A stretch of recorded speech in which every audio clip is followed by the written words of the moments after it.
என் வாழ்க்கையில இது வரைக்கும் லேண்ட்னு ஒண்ணு வாங்கினதே இல்ல. என் பேர்ல ஒரு ஸ்கொயர் ஃபீட் நிலம் கூட இல்ல. வாங்கணும்ன்ற ஆசை மட்டும் இருக்கு. ஆனா ரேட் எல்லாம் கேட்டா அதெல்லாம் எட்டாக்கணியா ஆயிடுமோன்ற ஒரு பயம் இருக்கு எனக்கு. எங்கனா என் பட்ஜெட்ல லேண்ட் கிடைக்குமா? என் கையில இருக்கிறது வெறும் ஒரு 2 to 3 lakhs தான். இந்த பட்ஜெட்ல லேண்ட் எதனா இருந்தா சொல்லுங்க அப்படின்ட்டு இங்க பல பேர் தேடிக்கிட்டு இருக்காங்க. கரெக்ட்டுங்களா?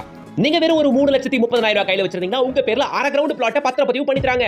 வட்டியே இல்லாத சுலப மாத தவணை திட்டத்துல இங்க உங்களால பிளாட் வாங்க முடியும். இதுக்கு பேங்க் வட்டி இல்ல, உங்க சிபில் ரிப்போர்ட்டை யாரும் செக் பண்ண போறது இல்ல, எலிஜிபிலிட்டி ஒன்னு இருக்குதா இல்லையான்னு யாரும் பார்க்க போறது இல்ல. நீங்க பிசினஸ் பண்றீங்களா, ஒர்க் பண்றீங்களா, ஒர்க் பண்றதா இருந்தா எங்க ஒர்க் பண்றீங்க, பிசினஸ் பண்றதா இருந்தா ஐடி கட்டுறீங்களா இல்லையா, எந்த கேள்விக்கும் இங்க இடமே இல்ல. வாங்கணும்ன்ற விருப்பமும் பிளஸ் கையில கொஞ்சோண்டு பணமும் முன்பணமா இருந்தா மட்டும் போதும் இங்க உங்களால பிளாட் வாங்க முடியும். பஸ் போற ஆன் ரோட்ல இருந்து வெறும் ஒரு 800 மீட்டர்ஸ் பார்க்கும் தூரத்துல நடந்து போற தூரத்துல கிட்டத்தட்ட 1000 பிளாட் கொண்ட 28 ஏக்கர் பிரம்மாண்டமான கேட்டட் கம்யூனிட்டி லேஅவுட்ங்க. விருட்சம் ப்ரமோட்டர்ஸோட டி நகர்.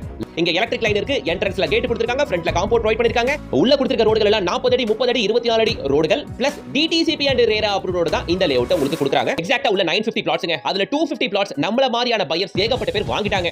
இங்க பிளாட்டோட ஸ்கொயர் ஃபீட் வெறும் 550 ரூபாய் தாங்க. அவ்வளவுதான். 1200 ஸ்கொயர் ஃபீட் பிளாட் எடுத்தாலே வெறும் 6,60,000 ரூபாய் தான் ஆகுது. இதுல வெறும் 3,30,000 ரூபாய் கட்டினாலே உங்க பேர்ல பத்திரப்பதிவு பண்ணி கொடுத்துறாங்க. அப்புறம் நீங்க பிளாட் ஓனர் ஆயிருவீங்க. ரிமைனிங் இருக்க 3.3 lakhs மாதம் வட்டியே இல்லாத சுலப மாத தவணையா கட்டுங்கன்னு சொல்றாங்க விருட்சம் ப்ரமோட்டர். நம்ம செங்கல்பட்டை அடுத்துள்ள படாலம் கூட்டு ரோட்ல தாங்க இன்னைக்கு நம்ம பார்க்க வந்திருக்க சைட் இருக்கு. ஜிஎஸ்டி ரோட்ல இருந்து கரெக்ட்டா 8வது 9வது கிலோமீட்டர்ல நம்ம சைட்டுக்கு நீங்க ரீச் ஆயிரலாம். ஜிஎஸ்டி ரோட்ல இருந்து வண்டி எடுத்தா ஒரு 10 நிமிஷம் டிரைவ் தான். அவ்வளவுதாங்க. இங்க படாலம் ரயில்வே ஸ்டேஷன் இருக்கு. படாலம் ரயில்வே ஸ்டேஷன்ல இருந்து நம்ம சைட் ஷார்ப்பா வெறும் ஒரு 6வது கிலோமீட்டர்.